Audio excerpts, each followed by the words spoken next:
Here's the debate that Cliff and Stewart claim that they lost regarding the Eucharist. Let's watch.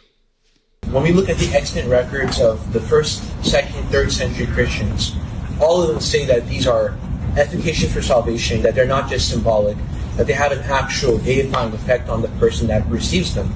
So I guess my question is, how can you say that you're following what the Bible says if your interpretation of the Bible is not lining up with the people that directly received the Bible and even compiled the canon of the New Testament, you know? If that's true, then what's the history of why so many millions upon millions don't think it's the case? You could argue the same thing about why so many people don't believe in the gospel. I mean, that's just... No, but who are the people? I want you to say the names, the church fathers, and who you're referring to on both sides of the fence. Well, there's no both sides because we don't have any records. So let me first say that I am not a debater. Okay, I'm not saying I would do a better job than Cliff and Stewart, but there's lots of different things with the benefit of hindsight that I've been able to look up to show you that the things that this Orthodox Christian is debating and claiming are not true. Now, he mentions that in the 1st and 2nd century that there's not a single shred of evidence of any church father ever saying anything about communion other than the fact that it's literally the body and blood of Christ. Well, I just did a quick search, and I want to share with you what I found.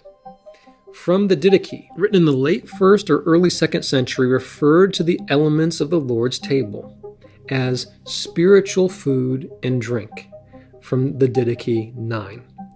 The long passage detailing the Lord's table in this early Christian document gives no hint of transubstantiation whatsoever.